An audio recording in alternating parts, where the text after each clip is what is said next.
Hello everyone. आज से हम रामधारी गुप्ता खंड 1 की सीरीज शुरू कर रहे हैं। आज हम प्रतिलेखन संख्या 1 करेंगे, जिसकी पीडीएफ आपको मेरे टेलीग्राम चैनल पे मिल जाएगी एंड इसकी आउटलाइंस भी आपको मानक और ऋषि प्रणाली में टेलीग्राम चैनल पर ही मिल जाएगी। तो चलिए डिक्टेशन को लिखना शुरू करते हैं। डिक्टेशन की स्पीड होगी 80 शब्द प्रति मिनट। डिक्टेशन स्टार्ट होगी 5 सेकंड बाद।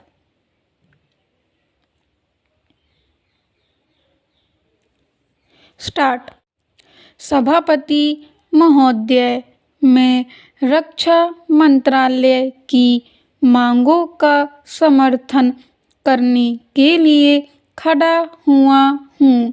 वर्तमान घटनाओं से पता चलता है कि संसार का हर देश अपनी सुरक्षा के बारे में चिंतित है और उसके लिए हर प्रयत्न कर रहा है। इस दृष्टि से अन्य देशों की तरह हमारे देश में भी रक्षा मंत्रालय का महत्व है। मुझे इस बात की खुशी है कि जहां अन्य मंत्रालयों की उनके पिछले साल के कामों के बारे में काफ़ी आलोचना हुई है, वहाँ इस मंत्रालय की कम आलोचना हुई है। इससे पता चलता है कि इस मंत्रालय ने पिछले साल अच्छा काम किया है।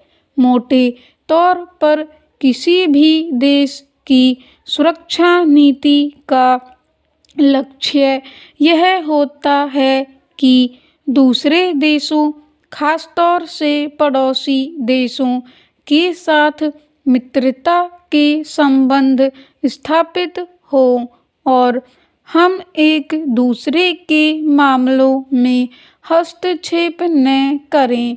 लेकिन उसके साथ यह भी जरूरी होता है कि हम अपने देश की सीमाओं और अखंडता की सुरक्षा करें।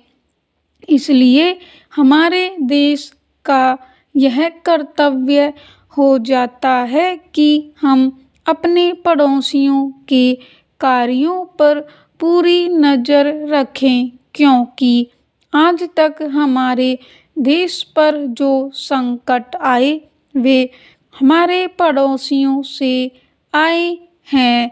1965 में पाकिस्तान के साथ जो लड़ाई हुई और उसके बाद ताशकंद में जो समझौता हुआ, वह सिर्फ कागज पर ही रहा। पाकिस्तान ने उस पर कोई अमल नहीं किया।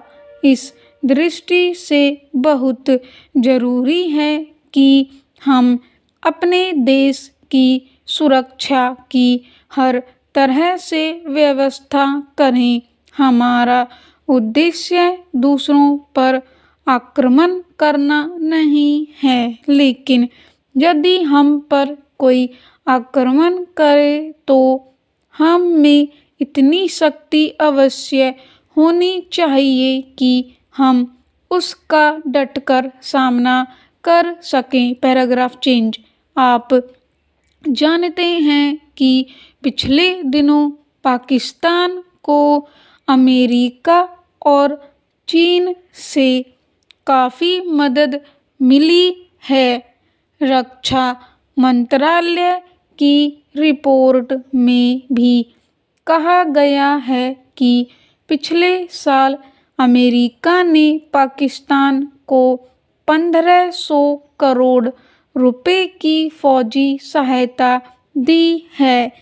आज जहां हम फौजी सामान के लिए अपने कारखानों की मदद से अपनी शक्ति बढ़ाने का प्रयत्न कर रहे हैं, वहां पाकिस्तान संसार के देशों से फौजी सामान खरीद रहा है। अपनी नीति के कारण वह सब देशों से लाभ उठा रहा है। मेरा सुझाव है कि हमको भी अपनी शक्ति बढ़ाने के लिए संसार के अन्य देशों से अधिक फौजी सामान खरीदना चाहिए। आज तिब्बत की सीमा पर चीन की 1.5 लाख फौज खड़ी है। स्टॉप।